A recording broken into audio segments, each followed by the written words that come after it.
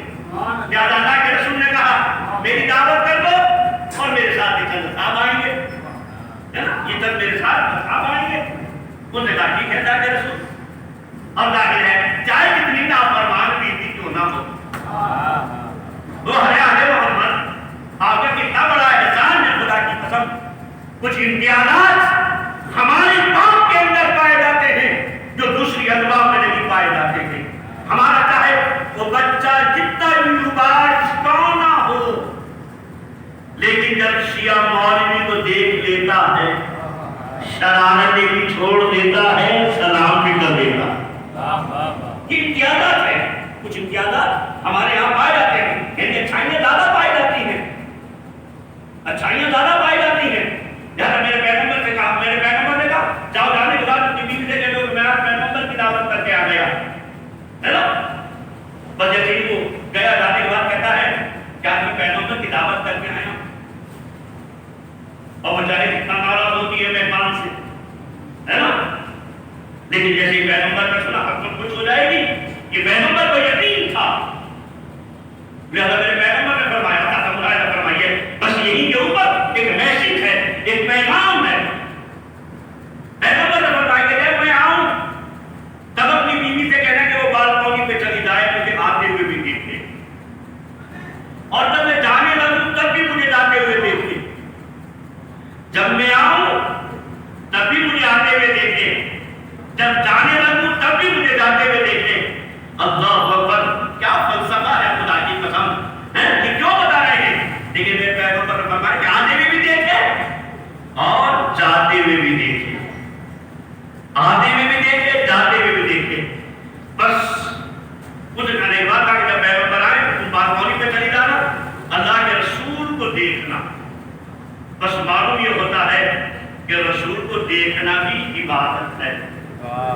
اور جب رسول آتا ہے تو خود رسول نہیں دکھائی دیتا, بلکہ جتنی نعمتیں ساتھ ہوتی ہیں وہ بھی دکھائی دیتی, وہ بھی دکھائی دیتی. یہ عجیب بات ہے کہ ہم پیغمبر اسلام صلی اللہ علیہ وسلم کو پیغمبر مانتے ہیں, ہم پیغمبر مانتے ہیں. لہذا پیغمبر اسلام نے فرمایا جب میں آؤں تو مجھے آتے ہوئے دیکھے. اس لیے پیغمبر نے فرمایا, فرمائیے گا, میرے پیغمبر نے فرمایا جب مہمان آتا ہے, جب مہمان آتا ہے تو اپنے ساتھ بہت ساری نعمتیں لے کر آتا ہے. جب یہ مہمان آتا ہے اس کے قدم کتنے مبارک ہیں. اور یہ نہیں کہ کون مہمان آئے, یہ نہیں کہا کہ کون مہمان آئے, بس مہمان ہونا چاہیے. یہ نہیں کہا کہ کون مہمان آئے, اس لیے کہ اگر یہ پیغمبر ہی کے لیے مختص ہوتا تو خدا کی قسم میں اور آپ تو اس نعمت سے محروم رہتے. لیکن میرے پیغمبر نے فرمایا کہ جب بھی کوئی مہمان آتا ہے وہ مہمان تنہا نہیں آتا ہے بلکہ نعمتیں اپنے ساتھ لے کر آتا ہے.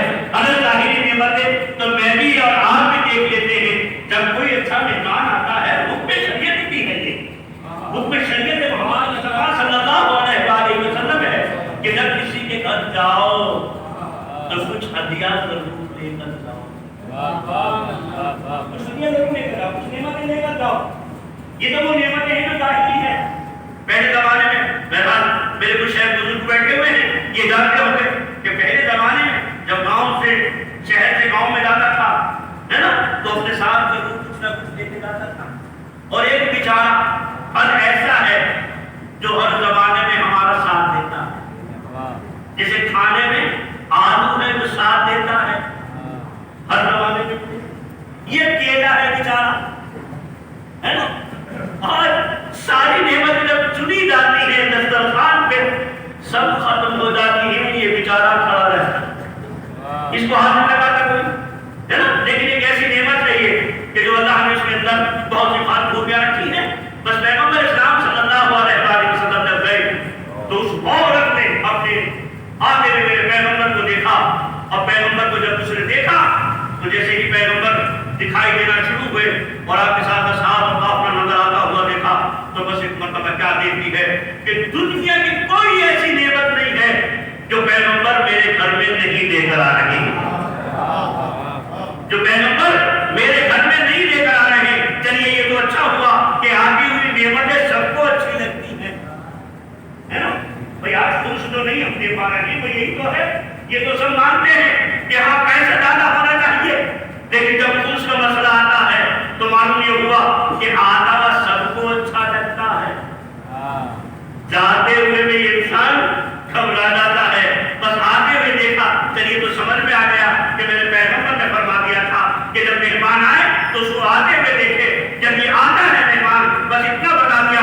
یہ مہمان اتنا متبرک ہے کہ جب آتا ہے یہ خالی کھانا نہیں کھانے آتا ہے بلکہ میرے گھر میں نعمتیں اٹھا کر چلا جاتا ہے نا، میرے گھر میں نعمتیں لے کر چلا آتا ہے۔ چلیے تو سمجھ میں آ گیا، لیکن جب جاتا ہے تو یہاں تو نعمتیں ختم ہو گئی، یہاں تو کھانا کھا کر چلا گیا، اب کیا ہوا؟ اب سنے تھا دوستو، آج میں اور آپ پریشان ہیں کہ گھر کے اندر عجیب سی آوازیں ہیں، گھر کے اندر عجیب سی بلائیں ہیں، جنات معلوم ہوتے ہیں، شیطان معلوم ہوتے ہیں، یہ معلوم ہوتا ہے، وہ معلوم ہوتا ہے۔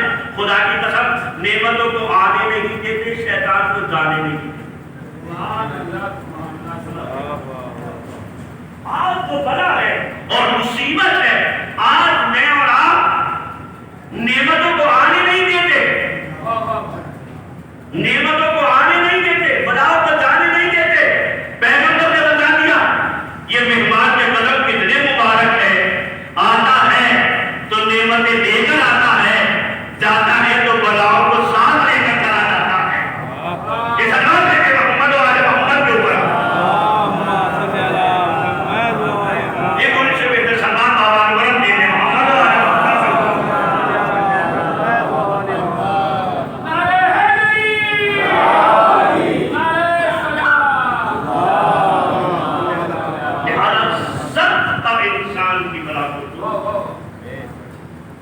اگر میں چاہتا ہوں، اس لیے کہ کچھ قانون اللہ نے رکھے ہیں، اب میں سمجھتا ہوں کہ ہمارے گھر آمادہ نہیں ہے، چلیے دلی میں کچھ مشکلات ہیں بہرحال، لیکن ہمیں پہلے گھر کو خریدنے سے پہلے ہی سب کچھ دیکھنا چاہیے، ہے نا، کہ مہمان کے لیے بھی جگہ ہے یا نہیں ہے، نماز پڑھنے کی بھی جگہ ہے یا نہیں ہے، سمجھ رہے؟ جب مر جائیں گے تو اس دینے کے لیے جگہ ہے یا نہیں ہے۔ بعض جگہ کے اوپر بہرحال میرا بھی رابطہ ہے، آپ کا بھی رابطہ ہے، دلی میں خدا کی قسم عجیب ہے منظر، ہے نا، کہ جب مرنے والا مر جاتا ہے، وہ چھوٹا سا گھر ہوتا ہے، اس کے اندر نہ ڈوبا قبلہ کیا جا سکتا ہے، نہ کسی کا قبلہ کیا جا سکتا ہے، اس کا گرانا کتنا دشوار اور کتنا مشکل ہوتا ہے۔ اس کے لیے ہمیں سنجیدگی کے ساتھ سوچنا چاہیے، ہم اپنا گھر بعد میں آباد کریں، قبرستان پہلے آباد، اس لیے کہ حضرت امام حسین علیہ السلام نے خطبہ ارشاد فرمایا ہے یہ موت تمہارے پیچھے پیچھے دوڑ رہی ہے، تم صحت یابی کے لیے چاہے جتنی دوائیں کھاؤ، لیکن یہ اجل ہے چپکے سے آنے کے بعد تمہارے قریب آ جاتی ہے اور تمہیں لے کر چلی جاتی ہے، تمہیں پتہ بھی نہیں چل پاتا۔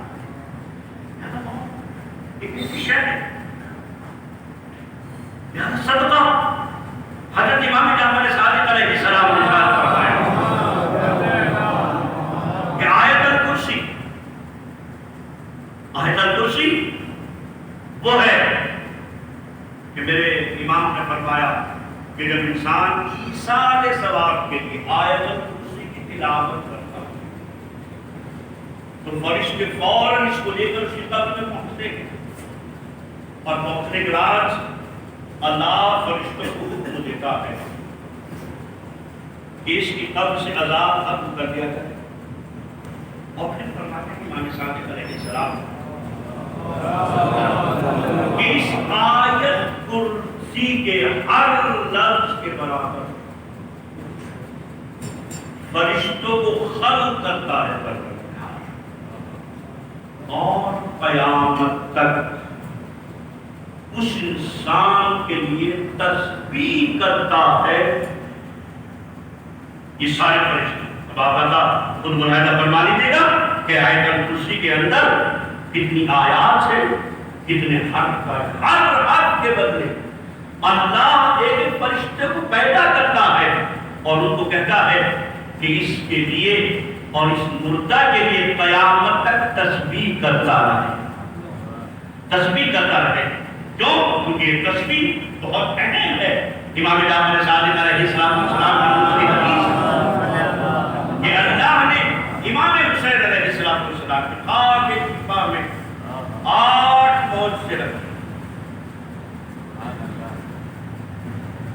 بس صاحب یہ ملاحظہ فرما لیجیے گا کیونکہ ایام ادا امام حسین علیہ السلام ہے.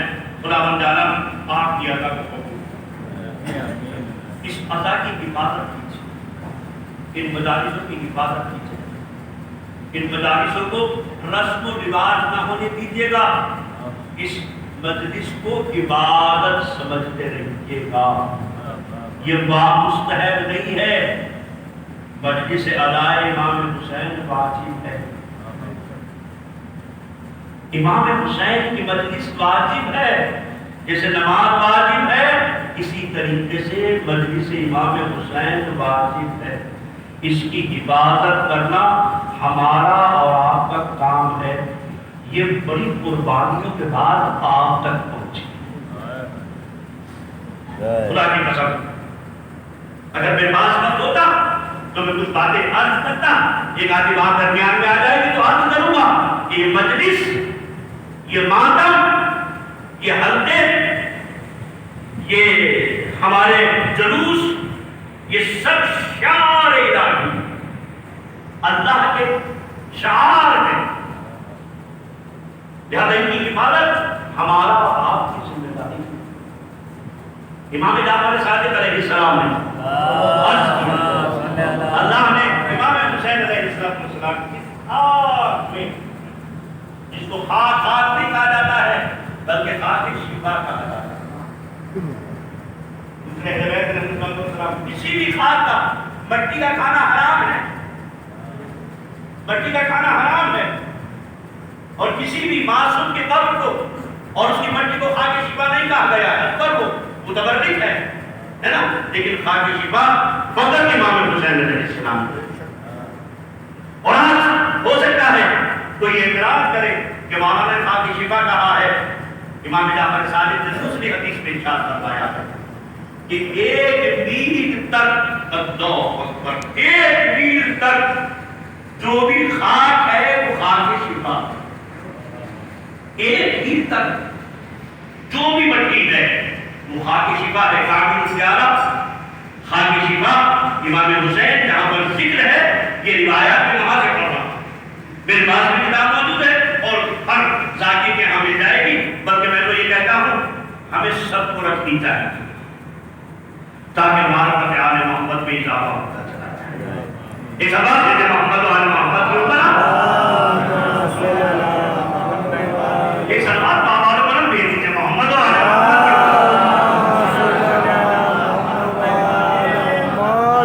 اس لیے کہ عبادت، صلوات ایک ایسی عبادت ہے کہ جب آپ بھیجتے ہیں تو آپ کے ساتھ اللہ بھی بھیجتا ہے، فرشتے بھی. یقین مانیے گا کہ کوئی عبادت قبول ہو یا نہ ہو لیکن یہ صلوات ضرور قبول ہوگی. اس لیے کہ میرے آپ کے تلفظ میں غلطی ہو سکتی ہے لیکن جب اللہ بھیجتا ہے اور فرشتے بھیجتے ہیں، نہ تلفظ میں غلطی ہوتی ہے نہ خلوص میں غلطی ہوتی ہے. لہذا معصوم نے فرمایا ہے کہ شروع میں بھی صلوات بھیجو، آخر میں بھی صلوات بھیجو، کیونکہ حدیث قدسی ہے کہ خود اللہ کہتا ہے مجھے حیا آتی ہے، مجھے حیا آتی ہے کہ کوئی عبادت کی قبول نہ کروں کہ جس کے شروع میں بھی صلوات پائی جاتی ہو، آخر میں بھی صلوات پائی جاتی ہو.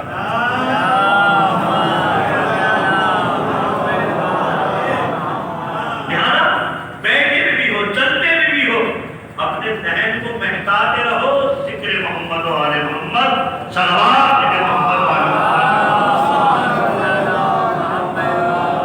یہاں امام صادق علیہ السلام نے فرمایا خاک شفا، اس کے اوپر سجدہ کرو. لیے کہ مولا نے فرمایا ہے اس پہ سجدہ کرنے سے 7 حجاب ہٹا دیے جاتے ہیں. جو نماز کو قبول کرنے کے لیے حجابات آ جاتے ہیں وہ مولا فرماتے ہیں کہ 7 حجاب ہیں کہ جو ہماری نماز قبول کرنے کے لیے روکتے ہیں، لیکن جب خاک شفا کے اوپر سجدہ کر لیتے ہیں وہ حجاب برطرف ہو جاتے ہیں، وہ حجاب برطرف ہو جاتے ہیں. تو امام صادق نے فرمایا ہے،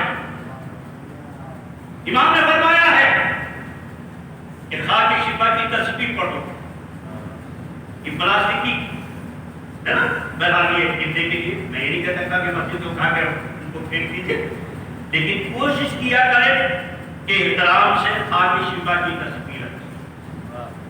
کیونکہ میرے مولا نے فرمایا، امام صادق علیہ السلام نے فرمایا ہے کہ انسان جب ایک دانے کے اوپر کہتا ہے اللہ اکبر، آرام سے پڑھوں گا، جب کہتا ہے اللہ اکبر ہر دانے کے اوپر اللہ 40 ثواب لکھتا ہے. 40 حسنات ایک ذکر کے اوپر لکھتا ہے.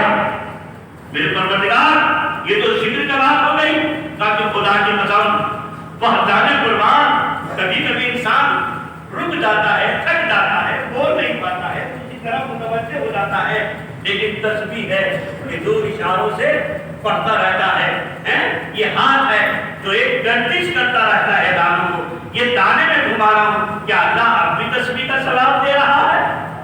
تو میرے مولا نے فرمایا، امام صادق نے، اب اگر ذکر بھی نہیں کر رہا ہے فقط دانوں کو گھما رہا ہے تو ثواب تسبیح کب نہیں ہوا ہے؟ کہا کہ اب 40 دے رہا تھا اب 20 لکھ رہا ہوں. بس آپ نے بلایا فرمایا فرمایا ہے کہ اپنے بچوں کا تعلق کہاں سے اٹھائیں؟ خاک شفا سے اٹھائیں. اس لیے اٹھائیں کہا کہ یہ بچہ ہر بلا اور مصیبت سے محفوظ رہے گا اور اس کے دل میں ولایت آل محمد کا روشن ہو جائے. اس اللہ سے محمد اور آل محمد کے اوپر بچے کا تعلق کہاں سے اٹھائیں؟ خاک شفا سے اٹھائیں.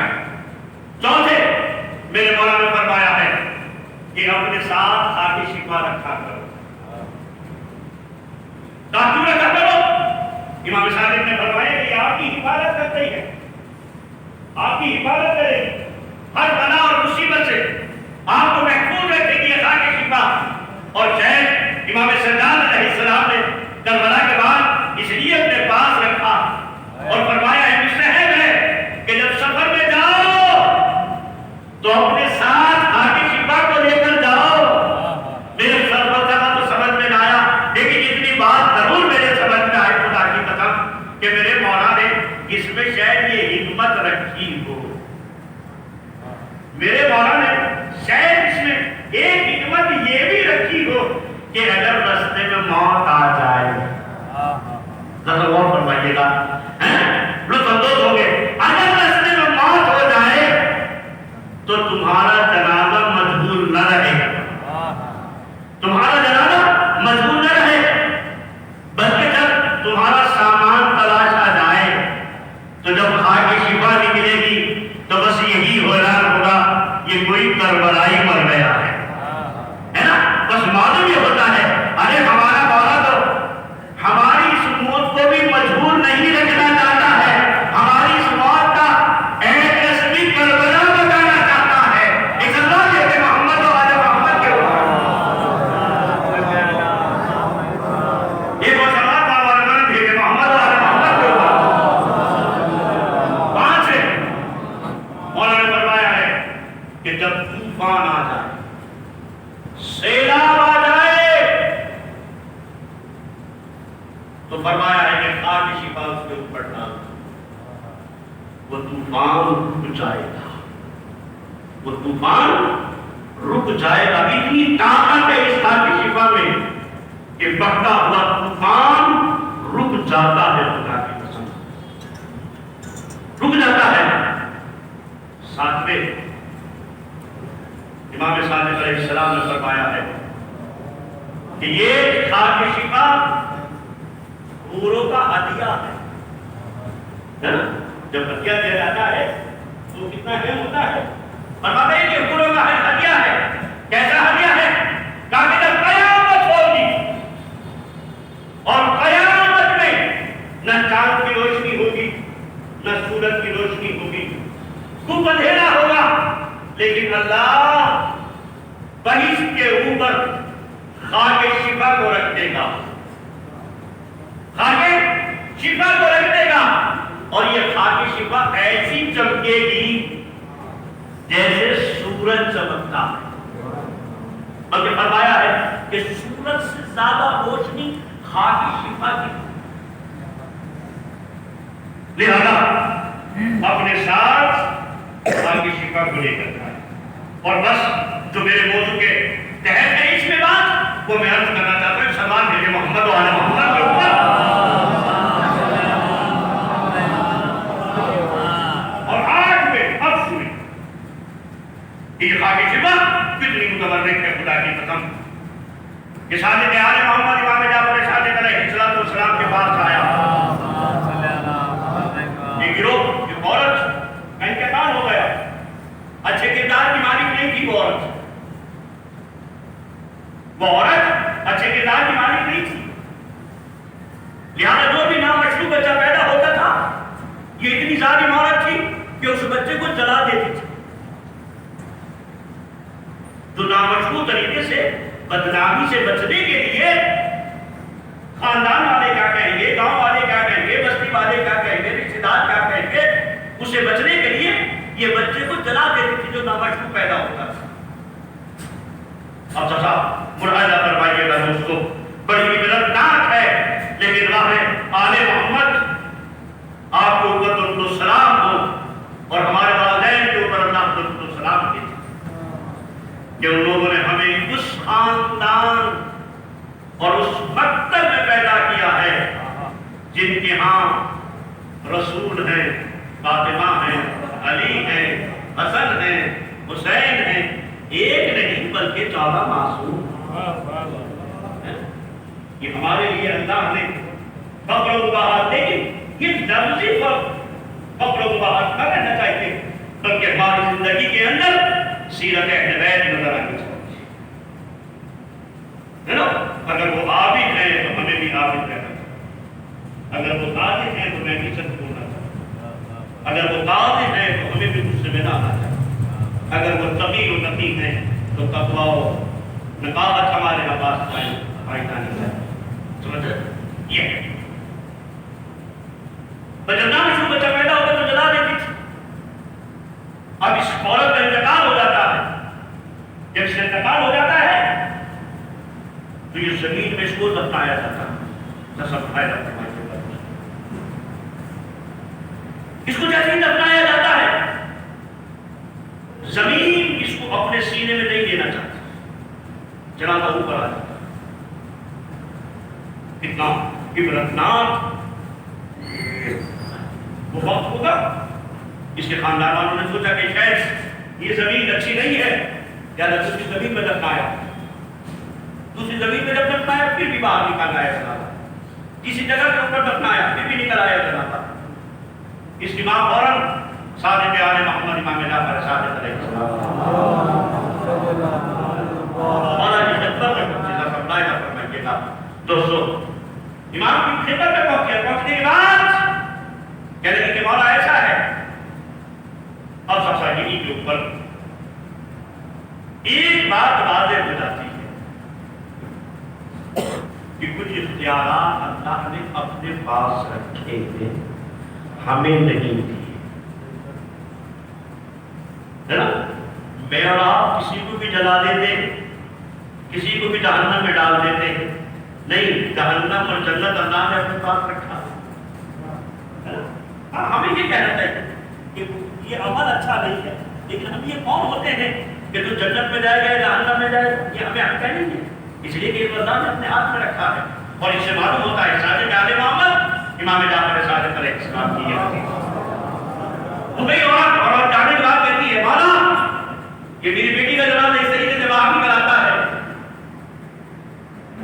میرے مولا نے فرمایا اس لیے کام یہ تھا کہ یہ نامشروع بچے پیدا ہونے والے کو آگ لگا دی۔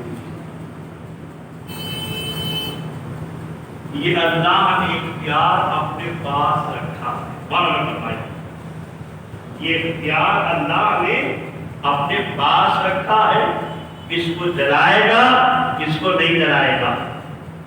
یار ہمارے یہاں کی گلی تھی، اس سے مسئلہ پوچھنے آیا ایک جوان، کہنے کا مولانا یہ جو جنازے ہو جاتے مر جاتے ان کا کوئی وارث نہیں ہوتا ہے ہمارے ہندوستان کے اندر، اسلامی کنٹری نہیں بلکہ ہندوستان کے اندر، اور یہ جو لاوارث جنازے ہوتے ہیں ان کو جلانے کا کیا حکم ہے، اور جو ان کا ٹینڈر چھوٹتا ہے بڑا اچھا ہوتا ہے۔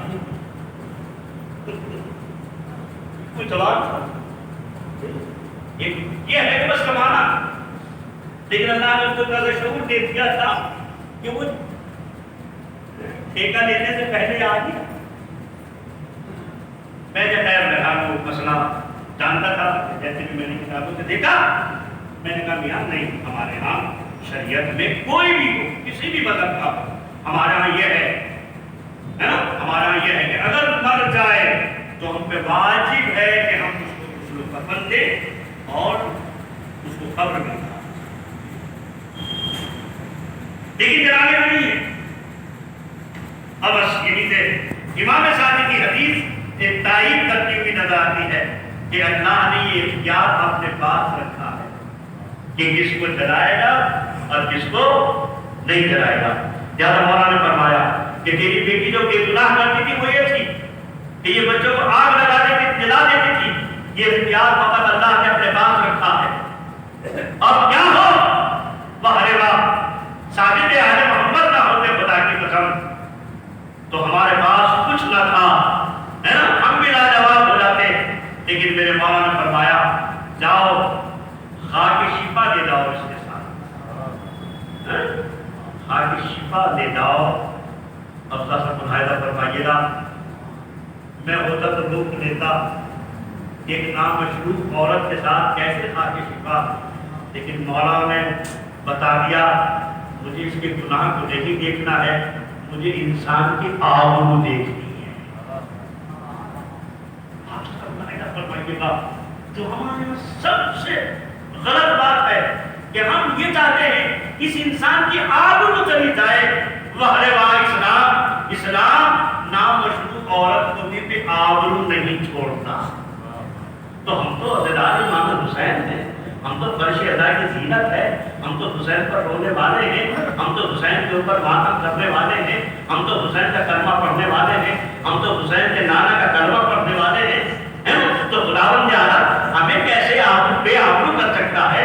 اور خدا کی قسم خداوند اعلیٰ نے تو ہماری اتنی آبرو رکھی، یہ دنیا میں ڈھنڈورا پیٹنے والے کہ ہم قرآن کے محافظ ہیں، نہیں، خدا کی قسم اس جلانے والے نے قرآن کو جلانے والے نے جتنی غلطی کی ہے، لیکن ایک چیز کا ضرور اس نے بھی جلاتے ٹائم اعلان کر دیا۔ جلاتے ٹائم اس نے بھی کسی مولوی اللہ کا فوٹو نہیں جلایا، نہ کسی دیوبندی کا جلایا، نہ کسی مکے والے کا جلایا، نہ کسی مصری کا بنایا، نہ کسی جامعہ ازہر کا بنایا، کسی کا فوٹو نہیں جلایا۔ بھائی یہ تو قرآن کے محافظ ہیں، یہ تو کہتے ہیں کہ ہم کو محافظ ہے قرآن ہے، نہ خدا کی قسم ہم قرآن کے حافظ بھی ہیں، ہم قرآن کے محافظ بھی ہیں، ہم ہیں جو قرآن کے حافظ بھی ہیں اور ہم قرآن کے محافظ بھی ہیں، اس لیے کہ جلانے والے نے قرآن کو جلاتے ہیں، قاسم سلیمانی کا فوٹو جلا کر بتا دیا یہ حافظ قرآن بھی ہے، یہ محافظ قرآن بھی۔ اس سمجھ لے کہ محمد و آل محمد کے اور کسی میں سلمان کا حوالہ کرو کہ یہ محمد و آل محمد۔ تو لہذا امام صادق علیہ السلام نے فرمایا کہ قبر امام حسین علیہ السلام اس کے ساتھ اپنا دو، اور یہ اتنی آپ کیوں نہ ہو، اس کے اندر اتنی کیوں نہ ضلالت اور اکثریت پائی جائے، اس لیے کہ اس مٹی کے اوپر ان شہداء کے خون نے خدا کیا، جس پر جناب علی اکبر کو جناب امام حسین کو دیکھ رہے،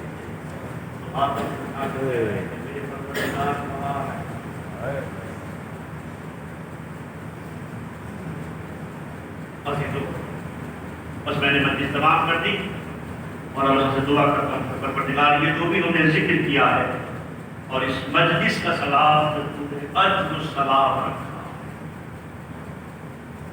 آپ کے صادق آل محمد امام جعفر صادق علیہ السلام کی حدیث ہے کہ ایک آنسو بہت قیمتی کہ ٹپکا ہوا آنسو آج اللہ بہتر نقل کرتے ہیں عراق کے نزدیک ایک جگہ تھی ایک شیعہ رہتا تھا اس کے برابر بالکل ناس بھی رہتا تھا یہ شیعہ ہمیشہ جناب امیر المومنین علی بن ابی طالب نجف سے اشرف جاتا تھا تجارت کے لیے اور یہ ہنستا تھا مذاق اڑاتا تھا یہ غصہ پی کر چلا جاتا تھا ایک دفعہ جب جانے لگا تو اس نے کہا کہاں جا رہا ہے تو کہنے لگا نجف جا رہا ہوں کہنے لگا نعوذ باللہ اپنی علی سے جا کر کہنا کہ وہ مجھے قتل کر دے اور یہ میرا پیغام ضرور پہنچانا وہ کہتا ہے کہ میں پہنچا جناب حرم امیر المومنین علی بن ابی طالب علیہ السلام میں نے مولا سے عرض کیا مولا اللہ شخص نے بڑی شان میں آپ کو گستاخی کی ہے اور یہ کہہ کر میں مولا سے چلا گیا رات کو جناب امیر المومنین علی بن ابی طالب علیہ السلام آ گیا امام جب خواب میں آئے امام سے نے شکایت کی مولا کہ نہیں میں اس دنیا میں اس کو سزا دے سکتا ہوں لیکن اس کا میرے اوپر ایک احسان ہے جو میں دنیا میں اس کو سزا نہیں دے سکتا بولے میں نے کہا مولا وہ ناس بھی آپ کے اوپر احسان علی کے اوپر احسان کہا کہ ہاں میرے اوپر یہ احسان ہے اس کا کہ وہ فرات کے قریب بیٹھا ہوا پانی بہ رہا تھا پانی کو دیکھنے کے بعد کربلا یاد آئی عمر سعد کا وہ عمل یاد آیا کہ اس نے حسین کو پانی نہیں دیا یہ کہہ کر ایک آنسو اس کی آنکھ سے نکل آیا اس کی آنکھ سے آنسو نکل آیا ظاہر ہے یہ بات وہ تو ناس بھی ہے یہ کبھی کسی سے ذکر نہیں کرے گا یہ واپس آتا ہے ظاہر اور کہتا ہے ہاں بھائی گیا تھا کہا ہے نہیں اپنے علی سے کہا کہ نہیں کہا تھا میں نے علی سے علی نے تیرے لیے پیغام بھیجا ہے ہنسا کہا میرے لیے کیا پیغام بھیجا ہے کہا کہ سن تیرے لیے پیغام بھیجا ہے کہ تجھ کو میں سزا دے سکتا ہوں لیکن تیرا میری گردن پہ ایک احسان ہے اب آپ دیکھیں کہ تک وہ کیا احسان ہے تاکہ وہ احسان یہ ہے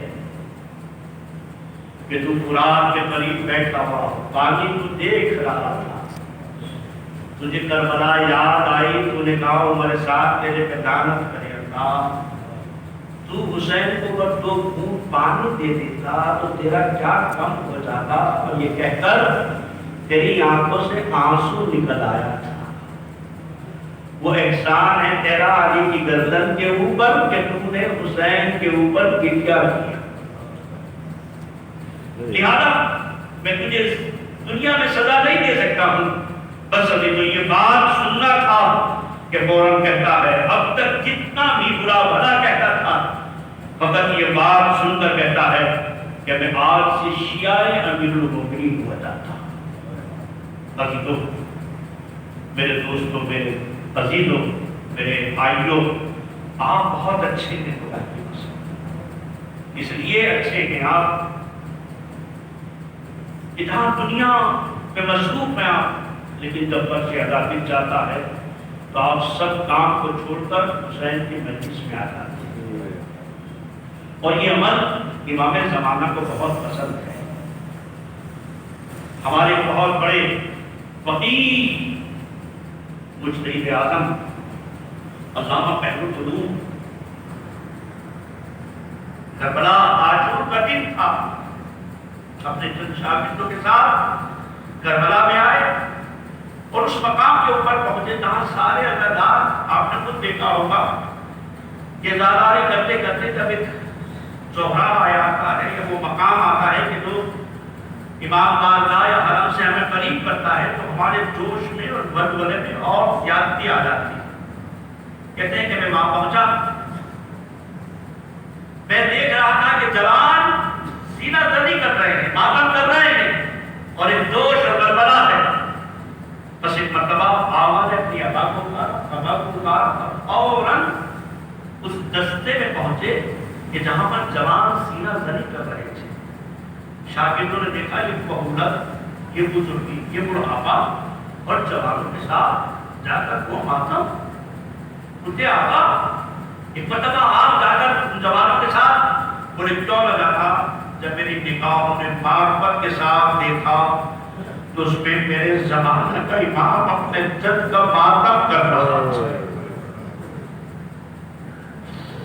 آقا سے ملاحظہ فرمائیے، اگر آپ قربت اللہ ایک سینے پہ ہاتھ ڈالتے ہو، یہ چلنے والی اجمل اس کا نگران امام زمانہ میرے باپ کے ساتھ ساتھ چلتا ہے۔